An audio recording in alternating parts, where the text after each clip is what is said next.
saber, perguntar pra se informar. Relógio Entrevista está no ar. Meus amados, o ano está terminando e chega o momento, do pagamento da primeira parcela do 13º salário. É o momento mais esperado. Mas muitas pessoas têm dúvidas em relação a essa gratificação, principalmente em referência aos empregados domésticos. E para falar sobre esse assunto e tirar algumas dúvidas, eu vou conversar agora com o presidente do Instituto Doméstica Legal, Mário Avelino, Prazer falar com ele novamente. Mário, bom dia, querido. Bom dia, Paulo. Bom dia, ouvinte da Manhã Melhor, Isso, garoto. Obrigado aí por essa oportunidade mais uma vez, hein, Mário? Eu que agradeço. Então, Mário, para começar aqui o nosso relógio de entrevista, por gentileza, o empregado doméstico também tem direito a antecipar a primeira parcela do 13º? Se sim, o que ele precisa fazer para isso? Bem, o empregado doméstico hoje ele tem todos os direitos iguais ao trabalhador de uma empresa. Uhum. Então ele tem o direito sim ao 13º, isso já desde da década de 70. Tá? Então a primeira parcela, se o empregador ainda não antecipou, porque ele poderia ter antecipado a pedido do trabalhador junto com as férias, ele tem que pagar agora até o dia 30 de novembro. Sim. E é importante observar que o dia 30 de novembro, como ele cai em um sábado, caso aquele empregado não trabalhe no sábado, é importante que o empregador antecipe e pague na sexta, dia 29. Sim. E a segunda parcela vai ser paga dia 20 de dezembro. Entendi. Agora, existe algum benefício para o empregador em antecipar a primeira parcela do 13º para o empregado doméstico? Se sim, qual ou quais, se for mais de um? Vamos lá. Primeiro, a lei dá o direito ao empregado, todo mês de janeiro de cada ano, exemplo, agora em janeiro de 2025, ele tem a opção é do empregado de Sim. pedir, junto com as férias que ele vai tirar no ano, Uhum. a antecipação. Então, primeiro é um direito legal. Se ele pedir, o empregador vai ter que adiantar junto com as férias. A outra situação é que ele não pediu e pode haver uma necessidade e ele solicitar e o empregador concordar. Ele não é obrigado. Agora, o benefício, na realidade, é para o empregado. Uma vez que ele antecipe, é importante destacar. Eu diria que não há um benefício nenhum, há o benefício da melhoria da relação. Por quê? Quando ele antecipa, vamos supor que no mês de maio, o empregado entrou de férias e ele ganha 2.000, como exemplo, recebeu metade de 1.000. Uhum. O empregador já vai ter que recolher o fundo de garantia sobre a primeira parcela, o que também é bom para o empregado, porque já entra mais, nesse exemplo de R$1.000, mais R$80 na conta do fundo de garantia e começa já a render juros. Então, o benefício é todo do empregado, mas para o empregador há o benefício de melhorar essa relação. Uhum. Isso é bom, hein?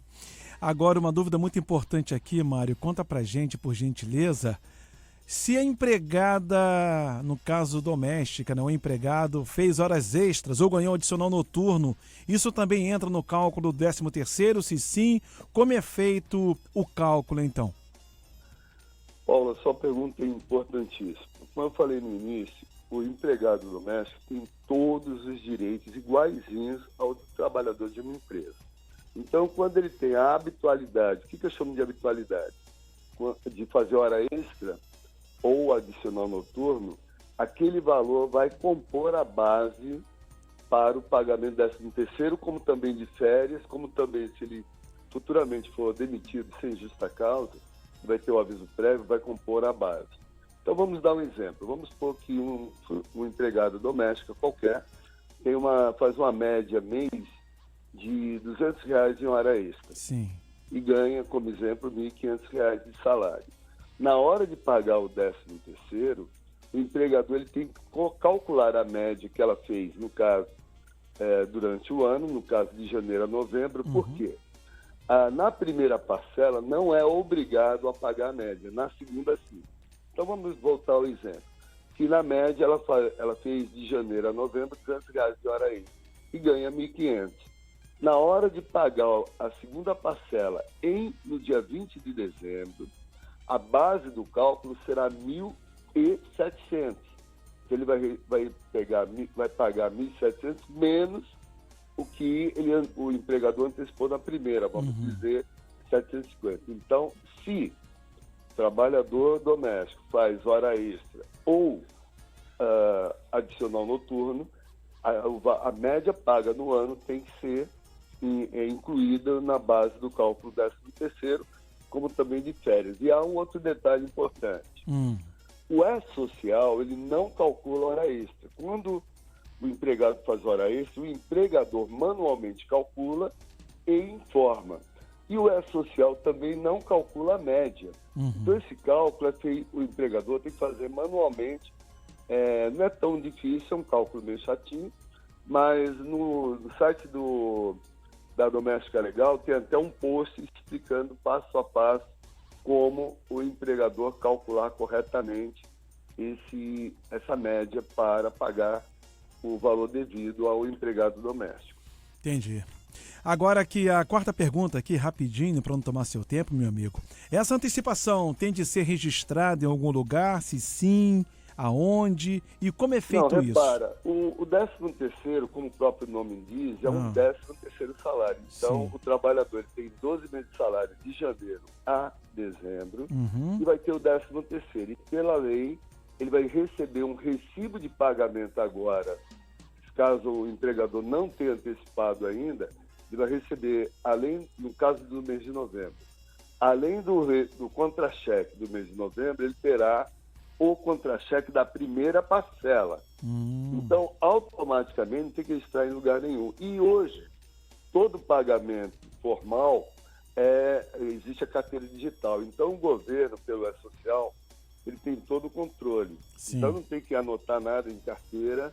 O trabalhador assina o recibo de pagamento da primeira, fica uma cópia com o empregador, e o empregador vai depositar na conta no banco ou vai pagar em espécie, de acordo com o que ele faz no dia a dia. Então, o registro é o próprio recibo de pagamento que o empregado irá assinar, e o empregador terá uma cópia e o empregado terá uma cópia também. Certo.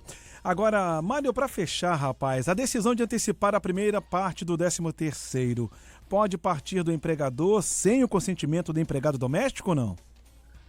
Não, é porque normalmente para o empregador, vamos ser objetivos, não há nenhuma vantagem ele antecipar. Agora, ele pode se colocar à disposição, ele chegar para o empregado e falar, olha, Maria, como exemplo, caso você tenha necessidade, já que você não pediu em janeiro para antecipar junto com as férias, fica à disposição. Agora, a iniciativa é do empregado, e é importante reforçar. Agora, em janeiro de 2025, se o empregado doméstico, vamos supor, ele vai tirar férias em agosto, e ele quer receber a primeira parcela do 13º junto com as férias, ele vai pedir agora em janeiro. Isso é um direito legal. O empregador não pode negar. Caso ele não tenha pedido e posteriormente ele tenha uma necessidade, ele pede ao empregador, o empregador entender, ele antecipa e não há nenhuma restrição dele antecipar. Agora, ele não é obrigado, mas seria conveniente, já que a empregada vai justificar o porquê que ela precisa daquela antecipação. Sim. Agora, Mário, tem que ter um controle, né, rapaz, sobre esse pedido, né? Porque chega lá na frente, no final do ano, não tem o 13º, aí o cara fica preocupado. Poxa, não recebi o 13º para poder pagar outras contas. Fica meio complicado, né? Tem que pensar direitinho, né? Não, eu recomendo sempre o seguinte, se a pessoa não tem a necessidade, porque, repara, quem tem a necessidade é o empregado. Sim. Eu sempre recomendo, olha, se você não tem a necessidade, não peça antecipação, deixe para receber lá em novembro a primeira, em dezembro a segunda, e aí ele já está programado. Dezembro é aquele mês de Natal, aí quer dar um presente para o filho, para um parente. Então, eu sempre digo, olha, dinheiro na mão é vendaval, então deixe para a hora de necessidade. É verdade, falou tudo. Ai, muito bom essa entrevista. Gente, eu conversei com o presidente do Instituto Doméstica Legal, Mário Avelino, sobre o 13º do empregado doméstico. Mário, suas considerações finais, fica à vontade. Olha, como eu falei no início, nós temos, entrando no site domesticalegal.com.br, a pessoa tem até orientação passo a passo de como calcular a média das horas extras de adicional noturno, se houver, para pagar o 13º corretamente. Qualquer dúvida, tem um item lá, fale conosco, ele pode passar um e-mail. Então, estamos à disposição. E o importante é que essa relação patrão-empregado e empregado-patrão seja a melhor possível para ser uma relação duradoura, harmônica e boa para todos os lados. Então tá e certo. Parabéns a todo empregador que assina a carteira, porque é importante destacar, Paulo, Sim. no estado do Rio, como exemplo, somente 25% da categoria tem carteira assinada. Sim. 75% são informais. Só que quando a gente fala informal, é importante destacar que a diarista, ela é uma profissional autônoma que ela ganha por dia de diário. Então, ela não tem 13º, ela não tem férias, ela não tem carteira assinada, ela não tem vínculo empregatício. Agora, existem muitas empregadas que hoje trabalham mais que 2 dias na semana e, pela lei, deveriam ter carteira assinada e, infelizmente, ainda não tem. Eu digo para o empregador doméstico, é muito mais barato ter a empregada na lei do que fora da lei para não ter amanhã uma ação trabalhista e não prejudicar aquela colaboradora. Então, a melhor relação é dentro da lei. É verdade. Enfim, vamos dar valor, né, às nossas empregadas domésticas.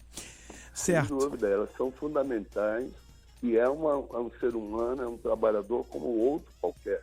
Não há nenhuma diferença. Sim. Tem que ser respeitada, como ela também tem que respeitar e cumprir suas obrigações contratuais.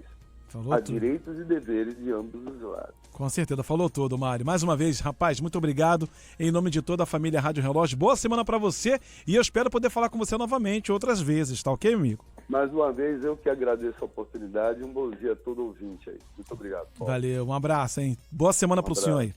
Tchau, tchau. Vocês também. Gente, lembrando então que eu conversei com o presidente do Instituto Doméstica Legal, Mário Avelino, sobre o 13º do empregado doméstico. Lembrando que quem ficou interessado, quer ouvir de novo, ouvir só uma parte, essa entrevista ficará disponível a partir de amanhã em formato de podcast nas principais plataformas digitais. Essa edição fechou, hein?